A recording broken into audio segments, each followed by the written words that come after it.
Good evening guys, join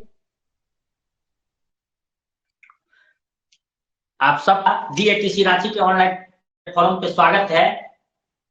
और अब हम लोग स्टार्ट करेंगे mechanics class,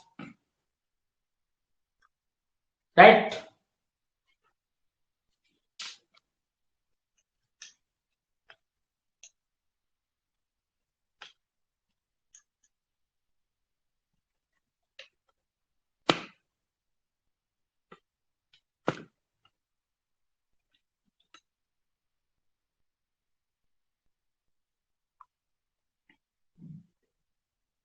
yes,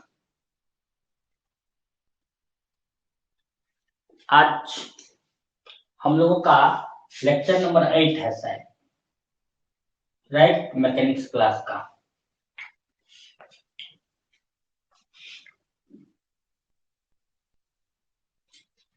good evening everyone, जल्दी जल्दी स्टार्ट करें हम लोग।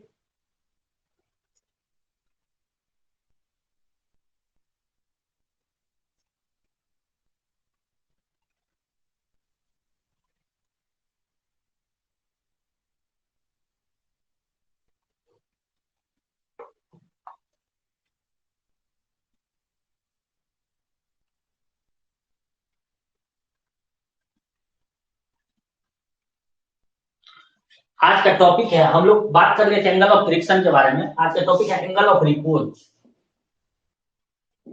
Angle of repose, anyone? Friction में आप एंगल ऑफ रिपोज को डिफाइन कर सकते हैं, एनीवन? अगर आप डिफाइन कर सकते हैं, it will be better for me and for you also. So define करेंगे तो करिए जल्दी से। What is angle of repose?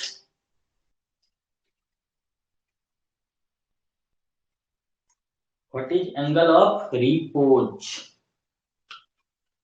बताइए guys, anyone?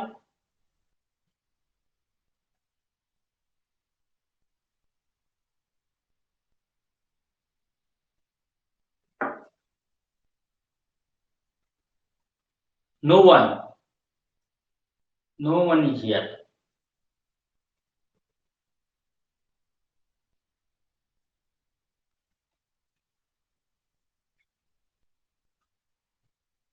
Angle of repose को कोई डिफाइन नहीं करना चाह रहा है लगता है। Am I right guys?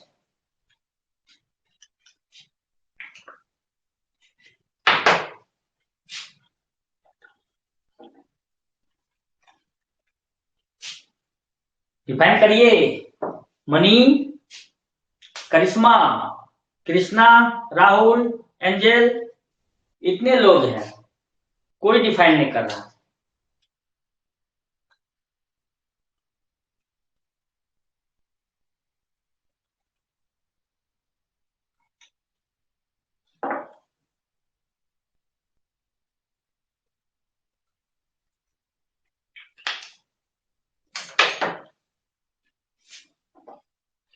No one. तो चलिए मैं ही डिफाइन कर दूं क्या? लिखेंगे the angle between the horizontal plane, the angle between the horizontal plane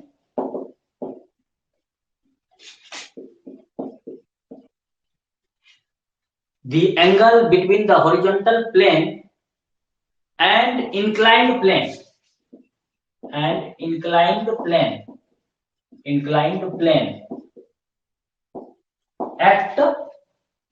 at which body is just at which body is just at verge of sliding, at verge of sliding, at verge of sliding is known as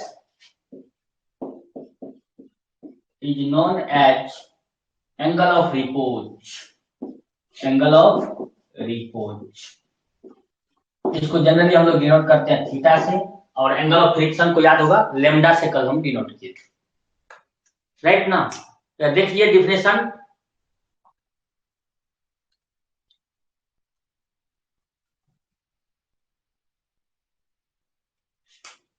और देखिए angle of friction lambda and angle of repose theta, दोनों के बीच में क्या relation होता है वो हम आपको बताना चाहते हैं एक्चुअली में। गाइस विजिबल है आपको, क्लियर है सब। एंगल ऑफ रिपोज कैसे डिफाइन करेंगे? The angle between the horizontal plane and inclined plane at which body is at just at verge of sliding is known as angle of repose. Meaning समझिए इसका क्या मतलब है। जैसे एक इंक्लाइंड प्लेन ले लेते हैं, कोई एक इंक्लाइंड प्लेन ले लीजिए, सपोज मानिए this is the inclined plane,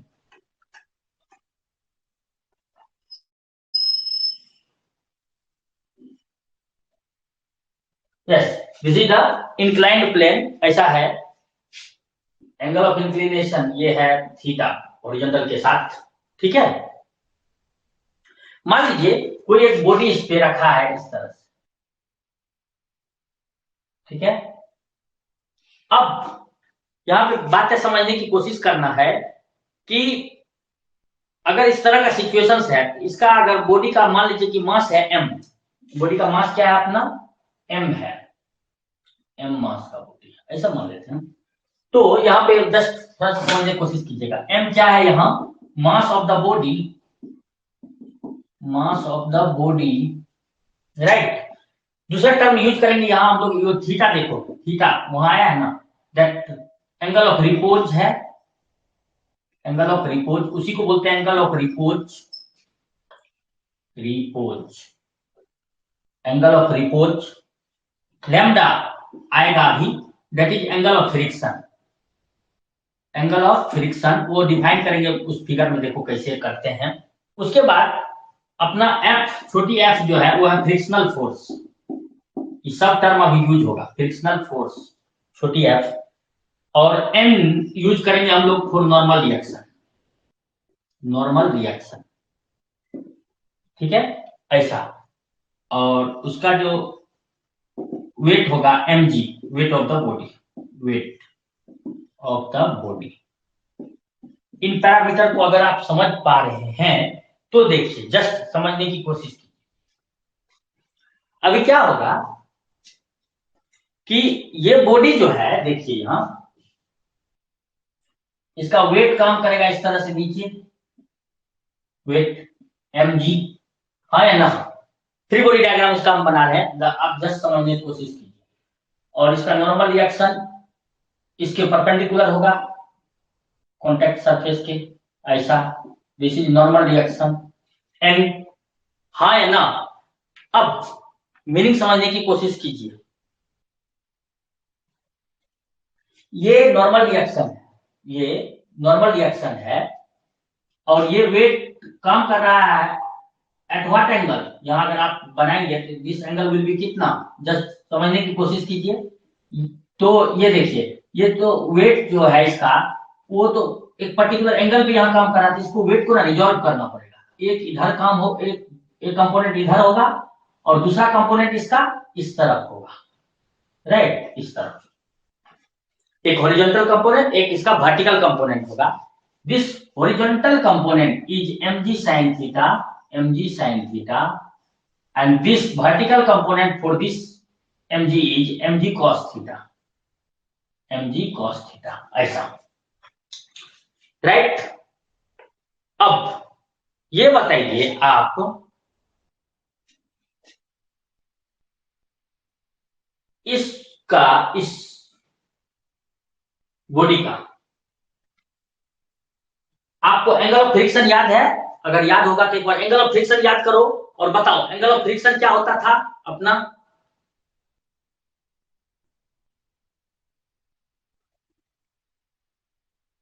बताओ एंगल ऑफ फ्रिक्शन क्या होता था, याद है? नहीं याद है, छोड़ो कोई बात नहीं। बॉडी अगर इधर स्लाइड करना है तो फ्रिक्शन किधर लगेगा, इस तरफ लगेगा फ्रिक्शनल फोर्स कॉन्टैक्ट सरफेस में, ठीक है। तो एंगल ऑफ फ्रिक्शन होता था एंगल मेड बाय बिटवीन, यहां देखिए एंगल, एंगल ऑफ फ्रिक्शन क्या होता था, angle the angle between normal reaction and resultant of normal reaction and frictional force, ठीक है ना। तो इन दोनों का रिजल्टेंट तो इधर कहीं होगा, ये ऐसा, और इसको मान लेते हैं हम लोग आर। ये जो एंगल है this is angle of friction lambda, right ना। ये फ्री बॉडी डायग्राम समझने की कोशिश कीजिएगा। अगर बॉडी इधर स्लाइड करेगा इस ये वेट का कंपोनेंट mg sin थीटा की वजह करके फ्रिक्शनल फोर्स पीछे की ओर लगेगा, हाँ है ना। और ये एंगल है अपना एंगल ऑफ रिपोज थीटा, और बॉडी का वेट देखो ऐसे काम कर रहा है। अब यहाँ पे देखो, यहाँ पे होगा क्या, n माइनस एम जी इस बॉडी को इस पे स्टेटिक रखने के लिए, मतलब इसी सरफेस पे बने रहने के लिए लग रहा होगा n माइनस, ये देखो n ऊपर की ओर और एम जी कॉस थीटा इस वेट का कंपोनेंट ये नीचे की ओर लग रहा है, हाँ या ना। यहाँ पे अगर हम लोग फ्री बॉडी यानी कि इक्वेशन लिखे अगर हम लोग इसका, तो क्या हो जाएगा वो हम जानना चाहते हैं, बताओ। तो यहाँ पे ऐसे लिख सकते हैं, ये एक दूसरे को बैलेंस करेगा, n minus m g cos theta will be equal to 0, ऐसा लिख सकते हैं। तो यहां से नॉर्मल रिएक्शन का मान कितना आएगा, normal reaction will be mg cos theta, n equal to mg cos theta, this is equation number 1। दूसरा हम लोग इक्वेशन यहां लिख सकते हैं, देखो यहां से फ्रिक्शनल फोर्स F उधर की ओर लग रहा है, बॉडी इधर मूव कर रहा है इस फोर्स की वजह करके, तो यहां हम लोग क्या लिखेंगे बताओ, दिस माइनस दिस या दिस माइनस दिस कौन लिखेंगे हम लोग, बताओ जल्दी से।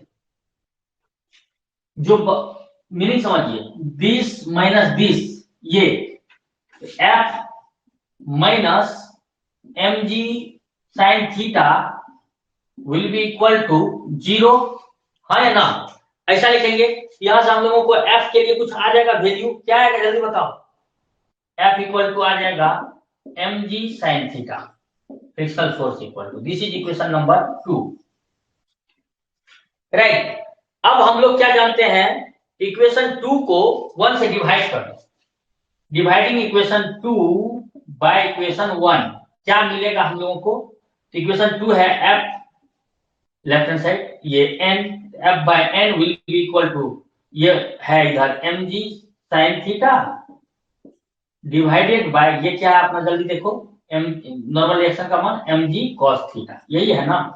ये mg कैंसिल आउट हो जाएगा, यहाँ पे बचा tan theta, sin theta by cos theta is trigonometry से tan थीटा। यहां से हम लोगों को एक्चुअली में आया f by n equal to tan theta, और f बाय n होता क्या है बताइए जल्दी से, f by n tan theta यहाँ आया, मान लो कि इसको इक्वेशन नंबर 3 कर दो, और f बाय n ऑलरेडी हम लोग जानते भी हैं क्या होता है, आप ऑलरेडी अगर जानते हैं tan lambda equal to tangent of angle of friction is equal to f by n होता है, दिस इज इक्वेशन 4। तो यहां से हम लोग क्या लिख सकते हैं बताओ, कि यहां से हम लोग लिख सकते हैं फ्रॉम 3 एंड 4 से, 3 और 4 को यूज करके हम लोग लिख सकते हैं tan theta equal to tan lambda, और this implies theta will be equal to lambda, take inverse तो टेंजेंट कैंसिल हो जाएगा बोथ साइड से। यहां पे हम एक बात समझाने की कोशिश कर रहे हैं, वो समझना है, म्यू म्यू क्या क्या लिख रहे हैं कुछ पता नहीं चल पा रहा है, okay whatever they are writing, mu okay. यहां देखो आप f by n equal to tan lambda भी बताए हैं बीते क्लास में, और f बाय n म्यू भी होता है, that is in terms of tan angle of friction, tangent of angle of friction is equal to f by n बीते क्लास में, f बाय n म्यू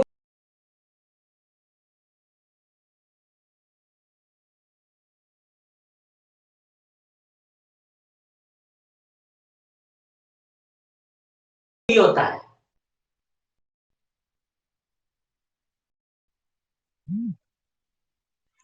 समझे क्या?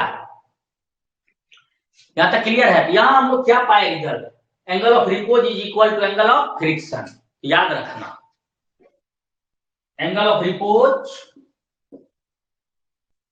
एंगल ऑफ रिपोज और angle of friction में क्या relation है? तो दोनों बराबर होता है, equal to angle of friction, angle of friction. ये पूछ देगा एग्जाम में, तो आप ये साबित भी करने आता था एक्चुअली में 11th क्लास के लेवल में, और अभी के लेवल में ये ऑब्जेक्टिव आएगा ये। तो ये प्रूफ हो गया कि angle of repose is equal to angle of friction. Clear है यहां तक या कोई डाउट है? जल्दी बोलो।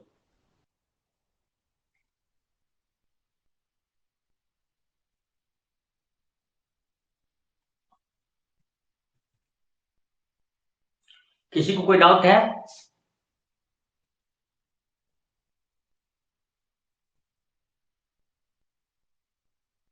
सर वीडियो थोड़ा और साफ हो सकता है क्या?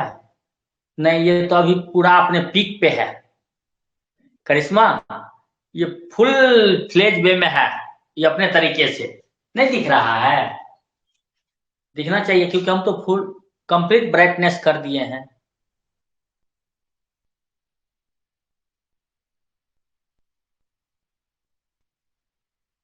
पूरा कंप्लीट ब्राइटनेस किए हुए हैं करिश्मा, आपको पूरा नहीं दिख रहा क्लियर? देखो तो।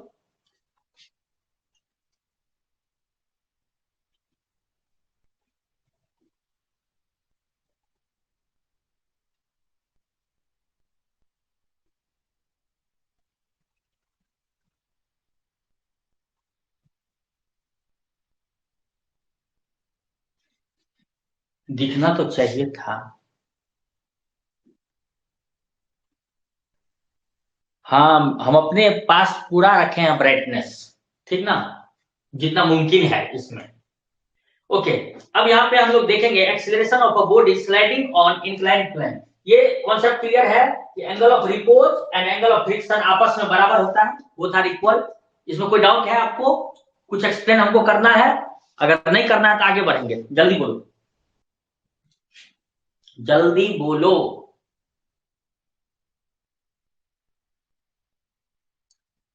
रिप्लाई करो, इसमें कोई डाउट नहीं है तो आगे बढ़ेंगे हम।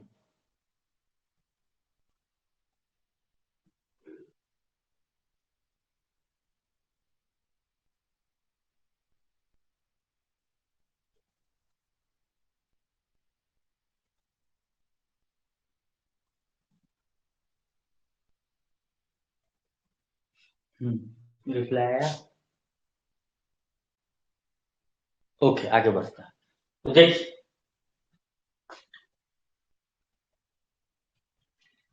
अब हम लोग यहां अभी देखेंगे,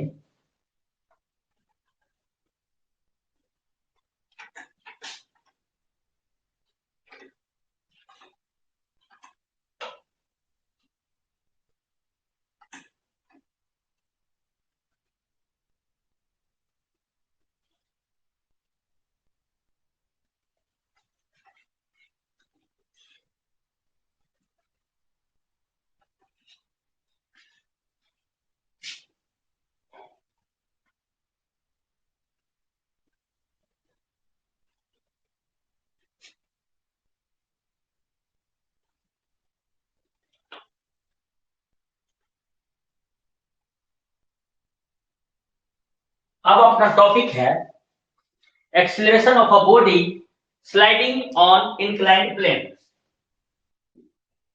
acceleration of a body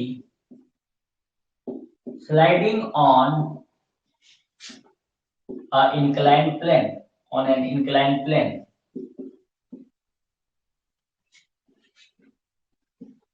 inclined plane। तो एक्सेलरेशन बॉडी का क्या होगा? अगर कोई बॉडी इंक्लाइंड प्लेन पे स्लाइड कर रहा है तो उसके एक्सेलरेशन का एक्सप्रेशन क्या होगा? उसका मतलब एक्सेलरेशन क्या होगा? राइट, ये समझने की कोशिश करते हैं। देखो, ये सब चीज तो डिफाइंड है already, m mass of the body, ये सब चीजें, इस सब में तो कोई आपको दिक्कत नहीं है। इन सब बातों से हम लोगों को उतना कोई मतलब नहीं है। यहाँ देखिए, वो जो आपको बॉडी का डायग्राम दिख रहा है, देखिए यहाँ पे एक्सेलरेशन का हम लोगों को चाहिए सिचुएशन। यहाँ हम लोग क्या करेंगे, जस्ट समझने की कोशिश कीजिए, ये चीजें आप ये अपने को नहीं चाहिए, क्योंकि ये रिलेशन अपने को लाना नहीं है। बाकी तो सारा, अगर कोई बॉडी अगर स्लाइड करना चाह रहा है इंक्लाइन प्लेन पे, तो उसका फ्री बॉडी डायग्राम तो सभी फोर्स का ऐसा ही होगा, इसमें तो कोई डाउट आपको नहीं होना चाहिए। mg sin थीटा इधर की ओर लगेगा और ये उधर लगेगा, हाँ या ना, या तो कोई डाउट नहीं होना चाहिए आपको। अब यहाँ पे बात समझो, तो यहाँ पे अगर बॉडी स्लाइड करना चाह रहा है तो इसके अगेंस्ट फोर्स लगेगा ये वाला, हाँ या ना, राइट। तो हम लोग क्या लिखेंगे, अगर ये बॉडी कोई स्लाइड कर रहा है ऑलरेडी, ये फोर्स पक्का से बड़ा होगा इससे, हाँ या ना। फ्रिक्शनल फोर्स से ये फोर्स ज्यादा होगा तब तो बॉडी इधर स्लाइड करेगा, नहीं तो कभी स्लाइड कर सकता है क्या, नहीं करेगा। अगर ये फोर्स फ्रिक्शनल फोर्स से कम होगा तो बॉडी उधर ही जाएगा, है ना, स्लाइड नहीं करेगा। समझ में आ रही बात, यही है ऐसा।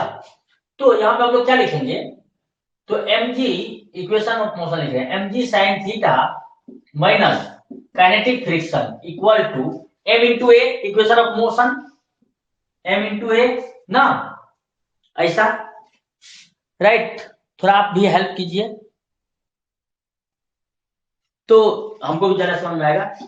mg sin theta minus kinetic friction f of k will be equal to m into a, ऐसा लिख सकते हैं। यहां से आप मान लो लिख सकते हैं mg sin थीटा माइनस, इसका मान क्या होता है, mu kinetic into normal reaction, ये होता है frictional force equal to m into a, यही होता है ना। अब देखो, तो यहाँ पे नॉर्मल रिएक्शन का मान यहाँ क्या होगा, this n will be equal to, since this normal reaction is equal to mg cos theta ना, ऐसा। तो इसके जगह पे ये रख दो, यहाँ क्या हो जाएगा, mg sin theta minus mu k into normal, normal की जगह पर रखेंगे mg cos theta equal to m into a. देखो यहाँ से m कॉमन लो इस साइड से, ये m यहाँ और इधर भी है, कैंसिल आउट हो जाएगा, तो ये बचेगा अपना g sin theta minus mu k into g cos theta equal to a, acceleration a. ऐसा होगा क्या, इसमें किसी को कोई डाउट है, जल्दी देखिए।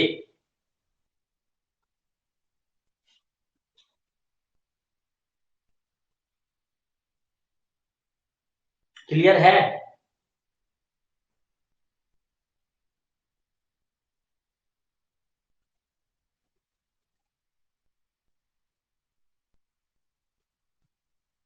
तो यहां से अपना एक्सेलरेशन का वैल्यू क्या आ गया, ये वाला, यानी कि acceleration here is nothing but what, a is equal to acceleration of a body sliding on an inclined plane का एक्सप्रेशन आ गया, a equal to g common ले लो तो लेफ्ट हैंड साइड में sin theta minus mu k cos theta, ऐसा। This will be the acceleration की expression metre पर सेकंड स्क्वायर, राइट ना, ऐसा। तो by knowing the value of theta and coefficient of kinetic friction, और g already known रहता है 10 या 9.8 whatever they will say in the question, you can use.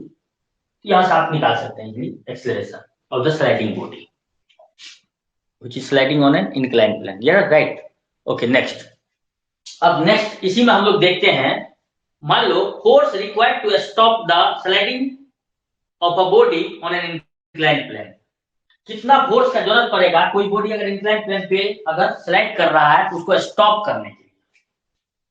Next हम लोग देखेंगे, इस टॉपिक को अब हटा रहे हैं, आप कॉपी कर लीजिएगा सारा, ये सारा आपको कॉपी करना था। मेरे लिए है कि वो डायग्राम हम रहने दे रहे हैं, क्योंकि बार बार उसी में हम काम कर ले रहे हैं, जब चेंज करना पड़ेगा हमें तब हम चेंज करेंगे। अब नेक्स्ट है force required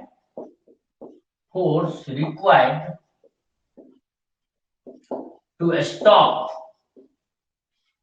force required to stop the sliding of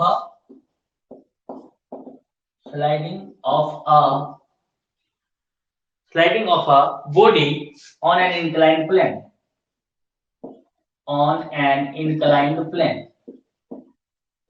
एक इंक्लाइंड प्लेन पे एक बॉडी के स्लाइडिंग को स्टॉप करने के लिए कितना फोर्स का जरूरत पड़ेगा, that we want to know here.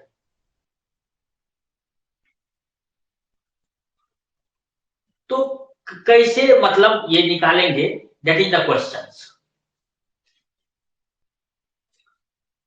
बोलिए कैसे बनाइएगा इसको, मैं आपसे जानना चाहता हूं। सिचुएशन देखिए क्या है, वो जस्ट समझने की आप कोशिश करिएगा तो समझ जाइएगा। अभी अगर ये बॉडी स्लाइड कर रहा है, अभी ये बॉडी क्या है, स्लाइड कर रहा है, ये फ्रिक्शनल फोर्स जो ऊपर की ओर लग रहा है वो mg sin थीटा से कम है। अगर इसको स्टॉप करने के लिए, मतलब इसको अगर इसके स्लाइड को स्टॉप करना चाहते हैं, ये ना खिसके नीचे की ओर ना आए, तो उसके लिए एक्स्ट्रा फोर्स इधर लगाना पड़ेगा हम लोगों को। मान लेते हैं वो डेट एक्स्ट्रा फोर्स इज बड़ी है, मान लेते हैं वो that extra force required to stop the sliding of the body on the inclined plane is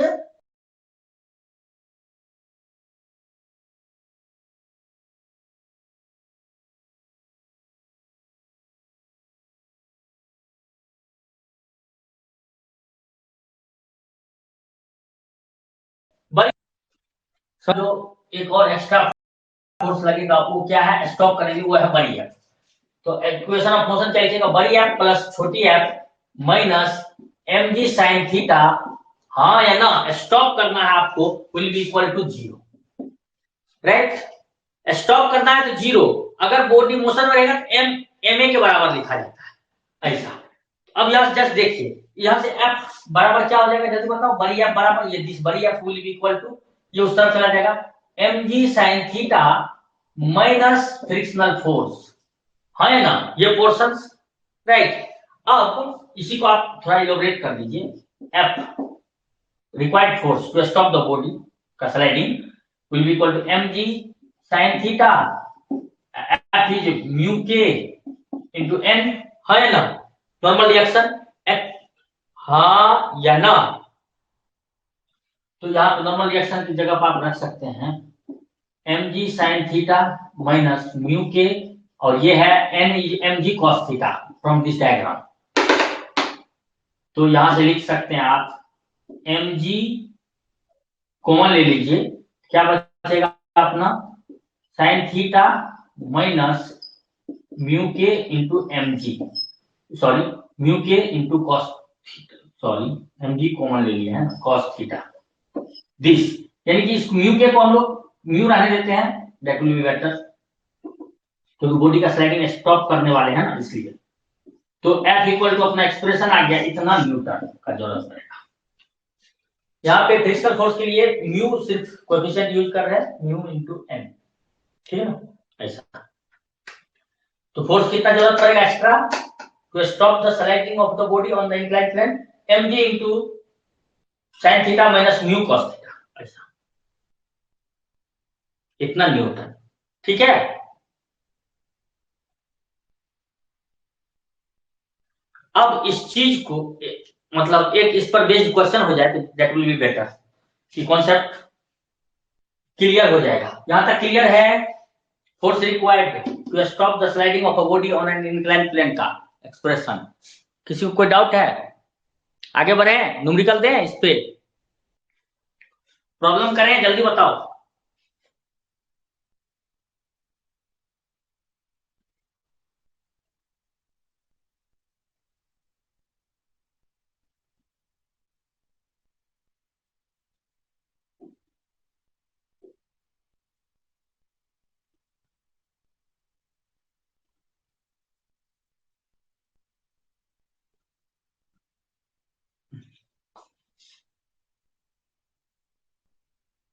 दीजिए दीजिए दीजिए, ठीक है। तो लीजिए question, write down question.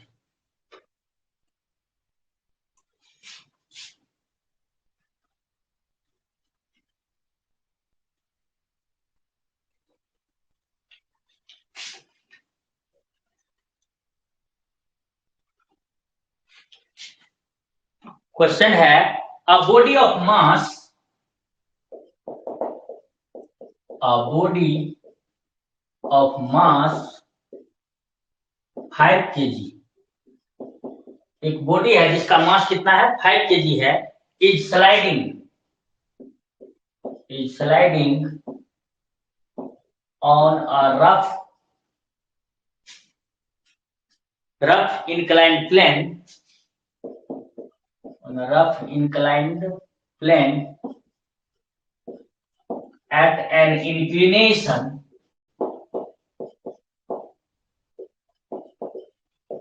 of angle 60 degree. Of an inclination of angle 60 degree. ठीक है. What will be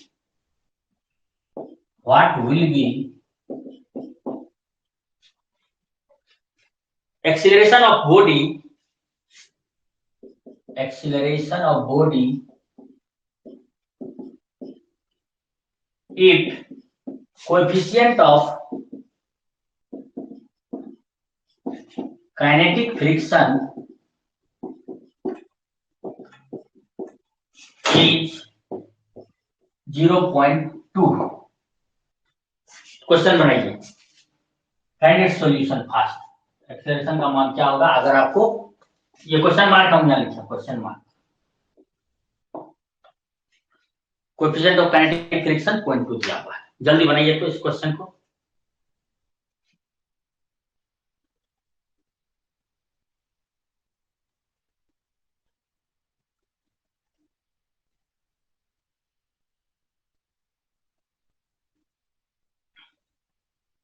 बन गया. थोड़ा फास्ट बनाना है.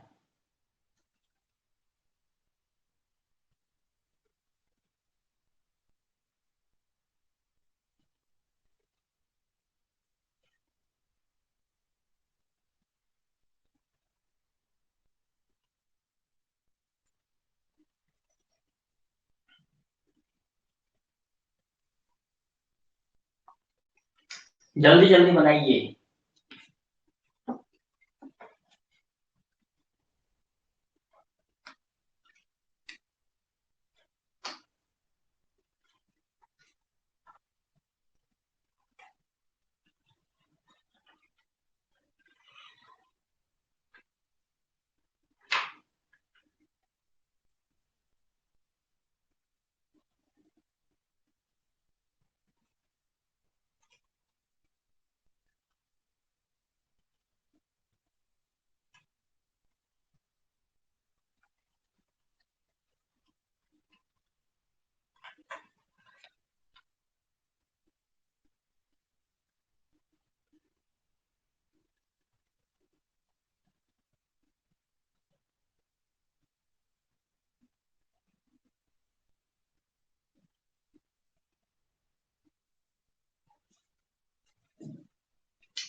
हो गया.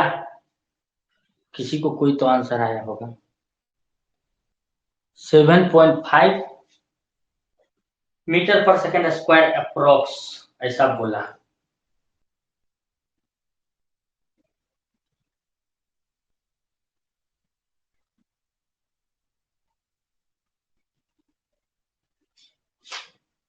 एक बार देखते हैं.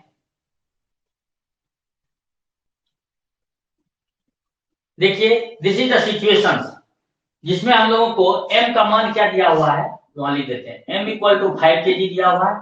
This is the situation. g equal to आप यूज कर सकते हैं. g इक्वल टू यूज कीजिए 10 ही तो that will be better. I hope. क्या g इक्वल टू 10 यूज कीजिए 10 मीटर पर सेकेंड स्क्वायर. और क्या दिया हुआ है mu coefficient of kinetic friction का मान दिया हुआ 0.2. Angle of inclination theta equal to दिया हुआ 60 डिग्री. ये दिया हुआ. ये दिया है. अपने को चाहिए acceleration a equal to 1. Right. तो याद करो अपना लोग ऑलरेडी एक एक्सप्रेशन पाए हैं तो उससे डायरेक्ट हम लोग भी निकाल सकते हैं. a इक्वल टू क्या आया था अगर आपको याद हो तो. a इक्वल टू अगर आपको याद हो तो जल्दी बताओ. g into sine theta minus mu के कॉस थीटा. यही आया था. अगर एक्सप्रेशन अभी थोड़ी देर पहले बनाया है तो, अदरवाइज इक्वेशन, ये पूरा इक्वेशन लिख दो और उसको सॉल्व करो, फाइनली यही आएगा। एक तो तरीका ये है, राइट। देखते हैं, तो जी इक्वल टू तो 10 हो गया यहाँ, साइन थीटा यानी कि sine 60 degree minus 0.2 into cos 60 degree,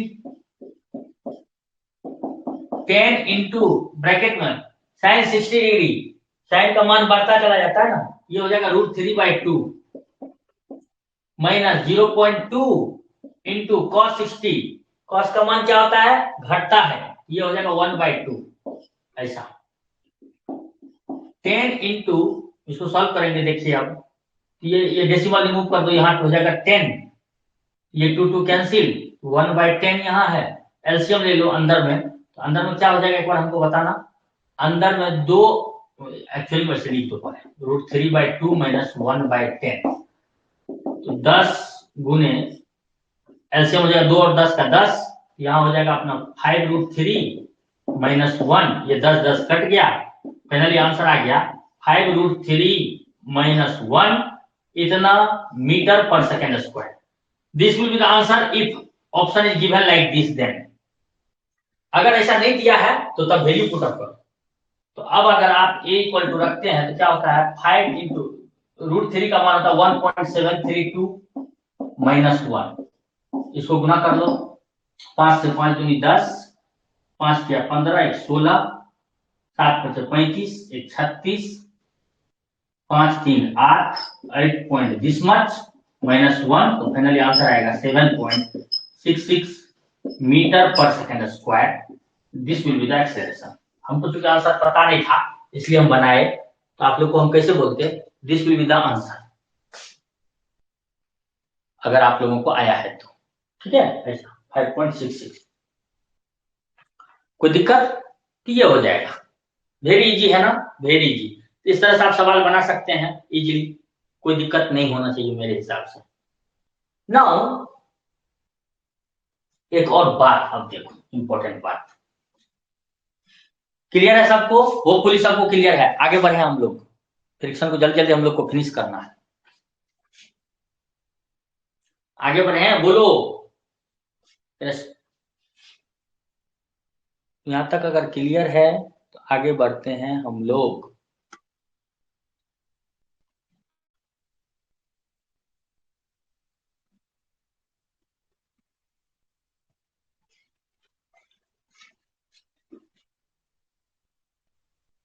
I think it will be clear to all of you, इसमें कुछ है नहीं, आप लोग आंसर बताए दिए हैं, तो होपफुली क्लियर ही होगा। ये छोटी छोटी बातें आपको ध्यान में रखना है, आसानी से क्वेश्चन का आंसर बन सकता है। कभी कभी न्यूमेरिकल ना दे करके आपको एक एक्सेलरेशन के लिए एक्सप्रेशन भी पूछ सकता है, तो वो सब भी 4 ऑप्शन दे देगा उस तरह से करके, तो आपको ध्यान में रखना है क्या होता है बोल के। तो आप ये चीजें प्रैक्टिस किए रहेंगे तभी एग्जाम में बनेगा, वरना 1 मिनट 2 मिनट में तो नहीं बनेगा, क्योंकि आपको ये इंक्लाइंड बनाना होगा, देन आपको करना होगा सब इक्वेशन ऑफ मोशंस लिखने होंगे, balance equation for different forces, and then you will get the right choice, है ना, राइट गाइस। अब यहाँ पे हम जो बात करने वाले हैं वो देखो, dependence of coefficient of friction, dependence of coefficient of friction, coefficient of friction किन किन बात पे डिपेंड करता है, coefficient of friction, coefficient of friction mu किन किन बातों पे डिपेंड करता है, ये बात करना है हम लोगों को। किसी को पता है तो बताओ, कोएफिशिएंट ऑफ फ्रिक्शन किन किन बातों पे डिपेंड करता है, quickly reply me fast. Coefficient of friction किन किन बातों पे डिपेंड करता है, tell me the right answer. हमें पता है, आप लोग को पता है, बस बताओ, मैं सुनना चाहता हूं।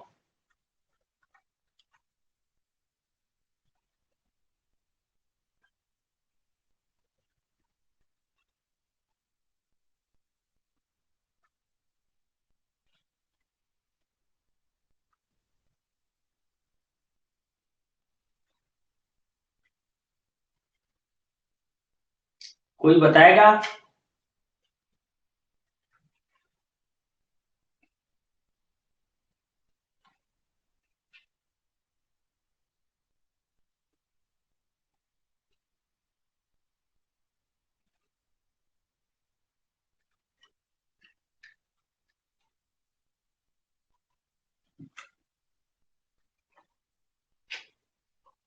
कोएफिशिएंट ऑफ फ्रिक्शन किन किन बातों पे डिपेंड करता है? किसी का रिप्लाई आया,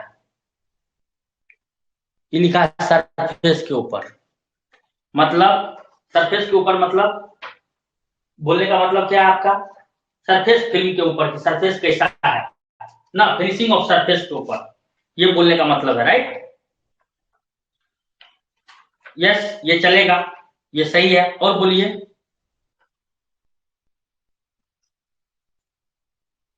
और क्या किन बातों पे निर्भर करता है, वो हम जानना चाहते हैं।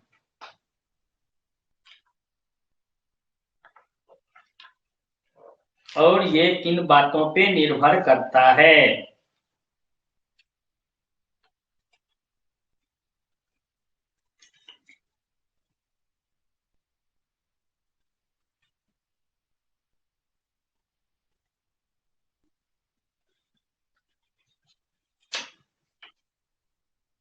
बताओ।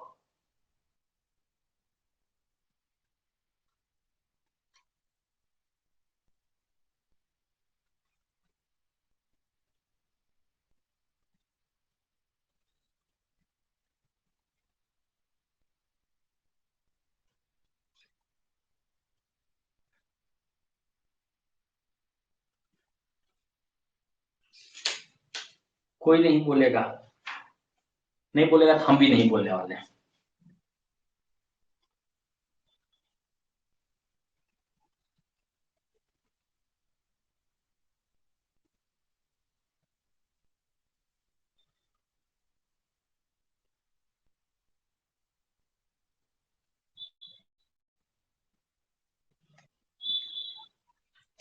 बोलो जल्दी से जी, I am waiting for your answer.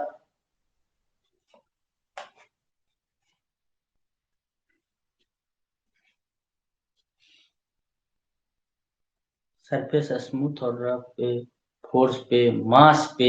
चलो अब आया आंसर, नेचर ऑफ मटेरियल पे, एंगल ऑफ फ्रिक्शन पे।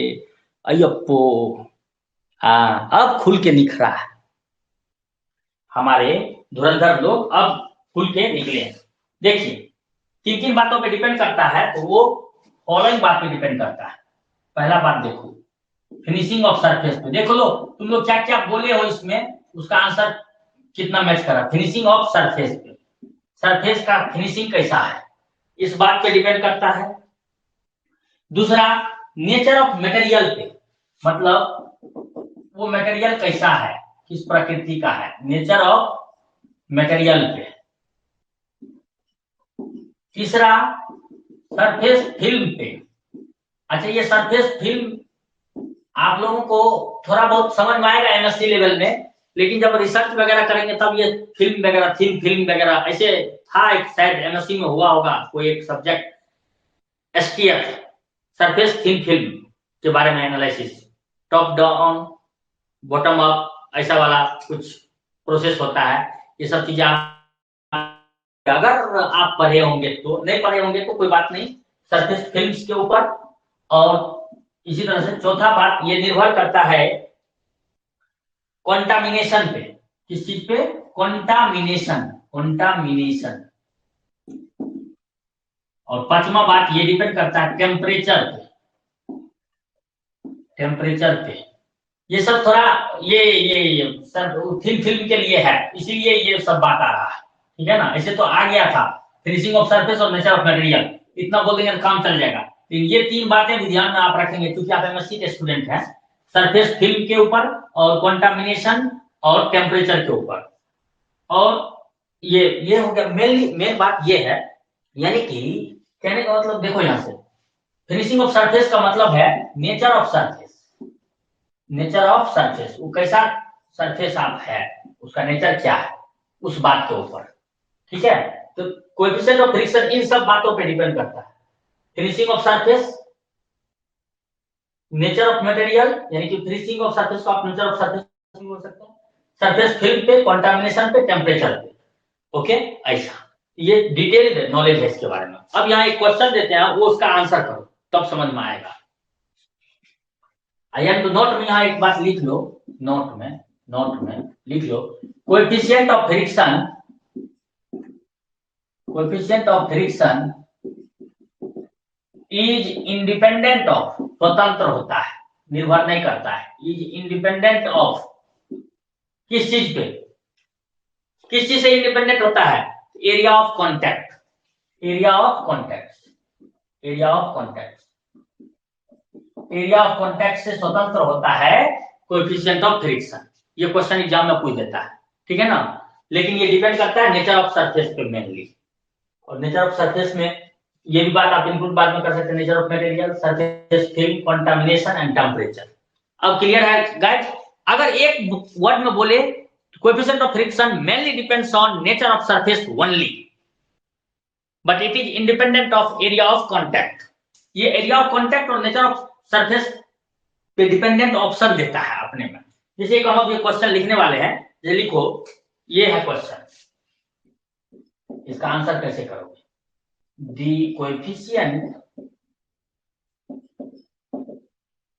Of friction, the coefficient of friction depends upon, depends upon, ऐसा दिया हुआ है। आप ऑप्शन हम लिख रहे हैं, पहला ऑप्शन बोल रहा है ये बोला area of contact only,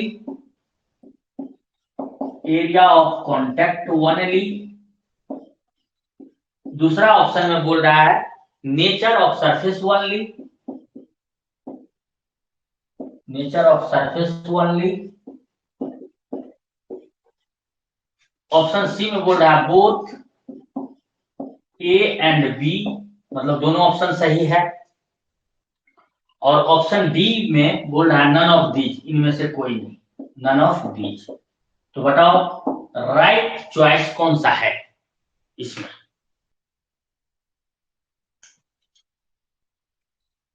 quickly let me know the answer fast.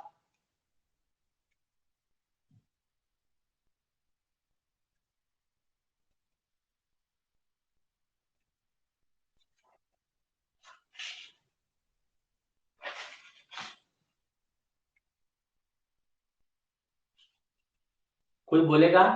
एक जन का आंसर आया है। I am also waiting for other to answer correctly. आपको जितना छोटा छोटा डिफिनेशन बताए हैं, उन सारे डिफिनेशन को अगर आप ध्यान में रखेंगे तो you will get the questions from there only. B, ये तीन लोगों का आंसर है B. Okay, right answer is B, yes. Then we will go for majority ना, nature of surface only. Okay, इस तरह का क्वेश्चन आएगा तब आप आंसर कर लोगे ना। तो एक और क्वेश्चन दे रहे हैं, उसका आंसर करके बताओ। द रेशियो ऑफ, जस्ट हम सुनना चाह रहे हैं आपसे कि आप पूरा कॉन्सेप्ट याद रखे हैं कि नहीं। The ratio of static friction, static friction to dynamic friction. Dynamic का मतलब काइनेटिक है, टू डायनामिक फ्रिक्शन, डायनामिक मतलब kinetic, dynamic friction. The ratio of static friction to dynamic friction,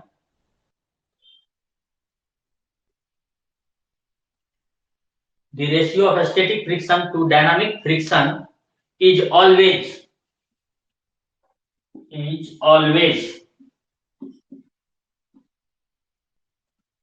हमेशा होता है। ऑप्शन है 4। पहला ऑप्शन है इसमें इक्वल टू 1, इक्वल टू 1। दूसरा ऑप्शन है अपना लेस देन 1। तीसरा ऑप्शन है ग्रेटर देन 1।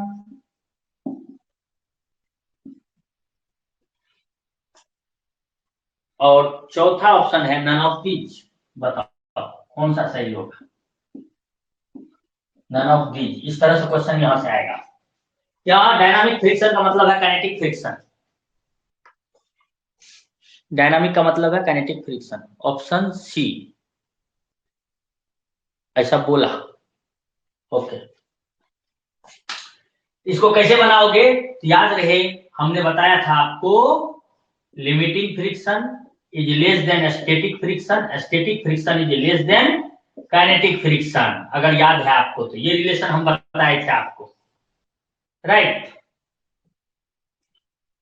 हाँ या ना? क्योंकि इसके मैक्सिमम वैल्यू को आप ये बोलते हैं, राइट? और ये सेल्फ एडजस्टिंग इन नेचर होता है। Static friction is self adjusting in nature. Karishma, ऐसा। क्योंकि जब तक बॉडी रेस्ट में रहेगा और तब तक जो फ्रिक्शनल फोर्स उसमें लग रहा है उसको स्टैटिक फ्रिक्शनल फोर्स बोलते हैं। When body is at verge of sliding, तो स्टैटिक फ्रिक्शनल फोर्स का वो मैक्सिमम मान, when body is at verge of sliding, that frictional force is called limiting frictional force, right? यहां हम लोग उल्टा लिख दिए हैं। क्या लिखे हैं? देखो यहां, कौन बड़ा होगा कौन छोटा होगा, ये रिलेशन ध्यान में रखो और बताओ। सबसे ज्यादा कौन होता है? ये, देन ये। साइन उल्टा कर दिया था, ठीक है? अब अपने को यहां चाहिए स्टैटिक फ्रिक्शन एफएस बटा काइनेटिक फ्रिक्शन एफके का रेशियो। क्योंकि एफएस बड़ा है एफके से, this ratio will be greater than 1, क्योंकि ऊपर वाला बड़ा है देन नीचे से। हाँ या ना गाइज? यस करिश्मा, उल्टा लिखे हैं सर, उसको हम सही कर दिया। टाइपिंग एरर, बोल तो रहे थे सीधा लिख दिए तो उल्टा, ठीक है ना? ऐसा। तो ये समझ में आया ना? इसका आंसर क्या हो जाएगा? C. Option C will be the right choice. तो देखो क्वेश्चन कैसा, क्वेश्चन बहुत टफ नहीं पूछता है, बशर्ते कि we need to know the basics. छोटी छोटी बातें रहेगा पता तो हम लोग आसानी से आंसर कर पाएंगे, अदरवाइज फंस जाएंगे हम लोग। याद रखना है, coefficient of friction is independent, मतलब not depends on area of contact. This is very important सवाल, ठीक है? ऐसा इस तरह से क्वेश्चन पूछेगा, आप इजीली आंसर कर लोगे, हमको ऐसा लगता है। इसलिए इसमें ज्यादा बोलने की जरूरत नहीं है। अब जो बोलने की बात है वो हम समझाने की कोशिश करते हैं। ये जो हम लोग फ्रिक्शन पढ़ते हैं, क्यों पढ़ते हैं? इसका कुछ ना कुछ पक्का से एडवांटेज डिसएडवांटेज होता होगा, तभी तो पढ़ते हैं। Now we will see advantages of friction. Advantages of friction.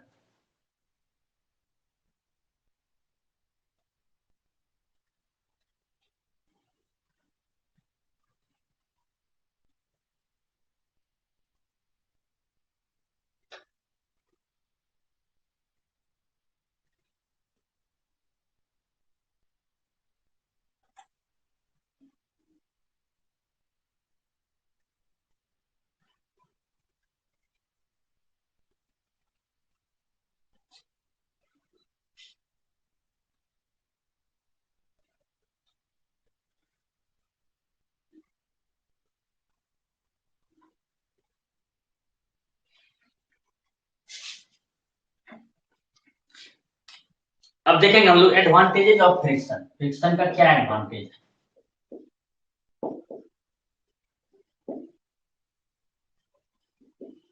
Friction के लाभ, फ्रिक्शन के एडवांटेज, मेरिट्स, सुनाई बात ना, बेनिफिट्स, ये सब एक ही बात हो गया। एडवांटेजेस ऑफ फ्रिक्शन, फ्रिक्शन के लाभ ना, मेरिट्स, सुना, बेनिफिट्स, वो सब यही बात हुआ। ये अपने को हेल्प करता है। वॉकिंग, वॉकिंग, टहलना चलना मुमकिन है। वॉकिंग किसकी वजह करके मुमकिन है? तो only due to friction. Walking is possible due to friction. Walking is possible due to friction. Friction की वजह करके ही चलना और रुकना, चलना रुकना संभव है। तो आपके मन में एक सवाल होना चाहिए, क्या सर फ्रिक्शन के बिना हम लोग चल सकते हैं? तो मेरा आंसर ये है कि अगर किसी तरीके से अगर सरफेस में फ्रिक्शन ना हो और अगर आप एक बार चल दिए तो कभी रुक नहीं पाएंगे फिर, समझ गए ना? ध्यान रहे, इसलिए फ्रिक्शन है तो वॉकिंग मतलब नॉर्मली चलना रुकना मुमकिन है, तो वो इसलिए है क्योंकि फ्रिक्शन है दो सरफेस के बीच में। अगर फ्रिक्शन नहीं है दो सरफेस के बीच और अगर मान लीजिए किसी तरह से मोशन अगर स्टार्ट हो गया, फिर वो कभी रुक नहीं पाएगा, दैट विल नेवर स्टॉप। तो ये ध्यान में रखिएगा। तो walking is possible due to friction. दूसरा, friction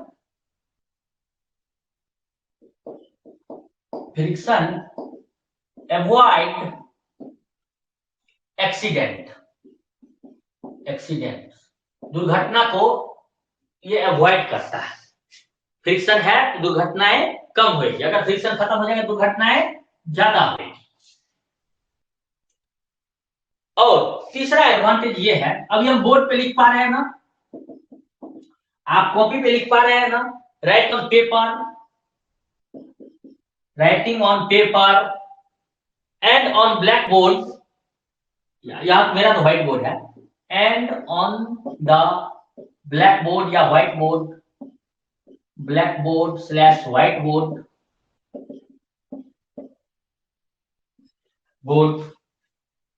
is due to friction. अगर फ्रिक्शन है तो ये मुमकिन है, अगर ऐसा फ्रिक्शन नहीं रहता तो ये मुमकिन नहीं था। These are the advantages, merits of friction. Clear है गाइस? तब फ्रिक्शन फोर्स वैल्यू क्या होगा सर, इन्फिनाइट या जीरो? आज आइए पापा मनी, जब अगर कोई बॉडी मान लीजिए कोई दो सरफेस के बीच में फ्रिक्शन नहीं है तो क्या हो गया, जीरो ना। कोएफिशिएंट ऑफ फ्रिक्शन क्या हो गया उस वक्त, जीरो हो गया, मतलब सरफेस पूरा स्मूथ है। अच्छा तो एक बात समझिए, अब आप अगर स्मूथ बोल रहे हैं ना, प्योर अगर स्मूथ सरफेस है, इसका मतलब हुआ mu equal to zero, coefficient of friction zero, मतलब क्या हो गया, जीरो फ्रिक्शन जीरो, इसका मतलब ये होगा नो फ्रिक्शनल फोर्स। फ्रिक्शन होने के लिए अगर रफ होना चाहिए सरफेस को, रफ सरफेस है तो फ्रिक्शन है, mu not equal to zero. अब ये डिपेंड करेगा कि म्यू का मान क्या होगा, जीरो से बड़ा क्या होगा, समझ में बात? ये नहीं डिपेंड करेगा कितना रफनेस है सरफेस में। बहुत ज्यादा रफनेस रहेगा फिर चल भी नहीं पाएंगे हम लोग, ऐसा भी तो होता है ना। तो रफनेस कितना जरूरी है उसके ऊपर निर्भर करेगा, रफनेस कितना है उसके ऊपर म्यू का मान डिपेंड करता है। अगर स्मूथ सरफेस है तो कोएफिशिएंट ऑफ फ्रिक्शन का मान जीरो, मतलब फ्रिक्शनल फोर्स जीरो। आपका डाउट क्लियर हुआ मनी, या कोई कंफ्यूजन है तो पूछ लीजिए।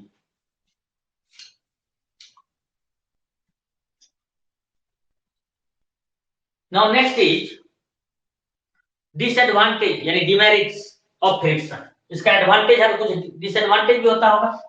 नाउ डिसएडवांटेज क्या है, डिसएडवांटेजेस ऑफ फ्रिक्शन, फ्रिक्शन के डिसएडवांटेजेस क्या, ये सब इंपॉर्टेंट खाली पॉइंट लिखा रहे हैं, बहुत ज्यादा डिटेल में जाने की जरूरत नहीं है। ऐसा देखिए,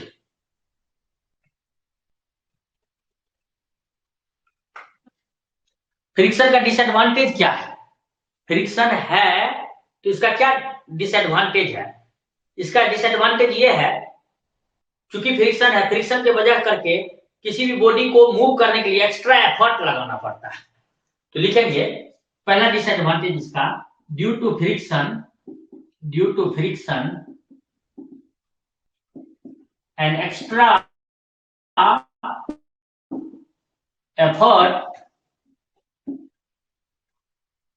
effort is required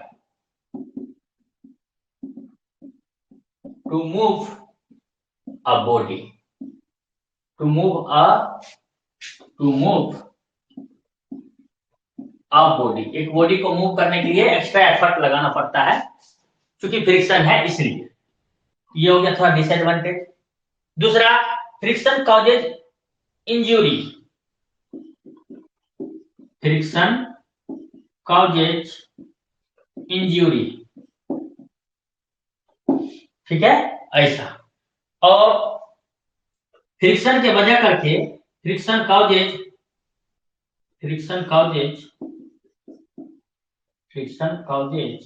या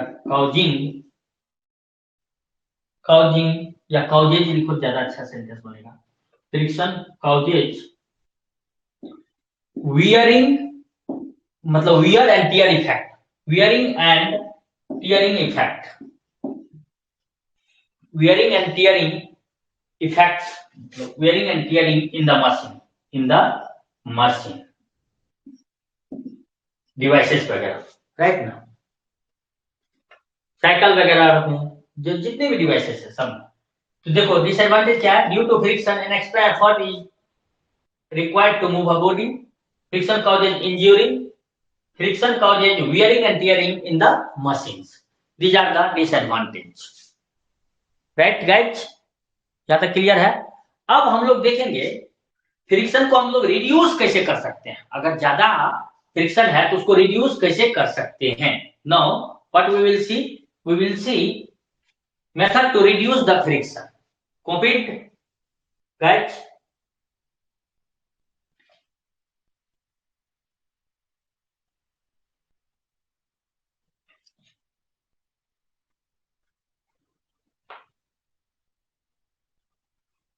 फ्रिक्शन को रिड्यूस करने के लिए क्या कर सकते हैं वो देखेंगे। अब ज्यादा फ्रिक्शन हार्मफुल है, मतलब अच्छा नहीं है, तो उसको रिड्यूस करने के लिए क्या कर सकते हैं। तो टॉपिक का नाम है method to reduce friction, to reduce friction, friction को कम करने के लिए क्या कर सकते हैं। बाय यूजिंग लुब्रिकेंट और by polishing the surface, surface को में लुब्रिकेंट यूज कर लीजिए या उसको पॉलिश कर दीजिए, कम होगा। Yes, correct answer. तो ऐसे लिख सकते हैं, पहला method is by using lubricant, right, और बाय पॉलिशिंग, सरफेस को पॉलिश कर दीजिए और बाय पॉलिशिंग, ठीक है। दूसरा हम लोग क्या कर सकते हैं, by using ball bearing, by using ball bearing,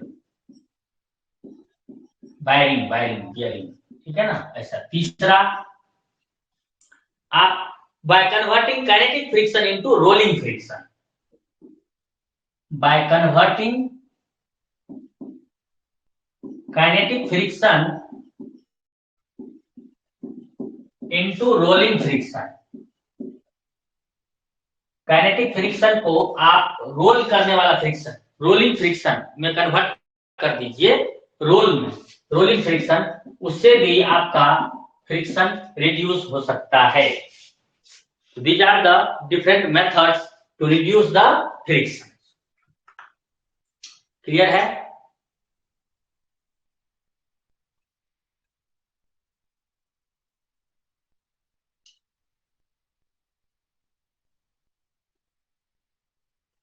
right, एक नोट लिखिएगा, अगर एक बॉडी को एक जगह से दूसरे जगह ले जाना हो, लाइक एक गोदरेज को, तो उसको पुल करना आसान होगा या पुश करना। याद रखिएगा, pull is easier than push, समझ में आई बात ना। एक गोदरेज को एक जगह से दूसरे जगह अगर ले जाना है तो पुल करना आसान है देन पुश करने से। याद रखिएगा, pull is easier than push, किसी भी वेट को पुल करना, किसी भी मास को, किसी भी ऑब्जेक्ट को, बड़े ऑब्जेक्ट है तो उसको पुल करना आसान है देन पुश करने से, ठीक है। इसको आप प्रूव भी कर सकते हैं एग्जांपल लेकर के, लेकिन आप ध्यान में रखिएगा, ये आप किए होंगे अपने बचपन स्तर में, राइट गाइस।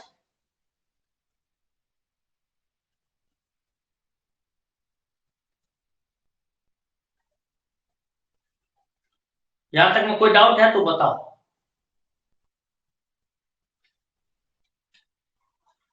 यहां तक में कोई डाउट है?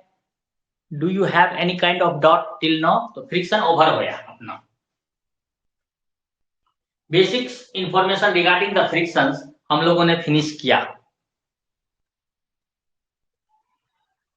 अब जो है ये नोट भी ध्यान रखिएगा, pull is easier than push ना, ऐसा।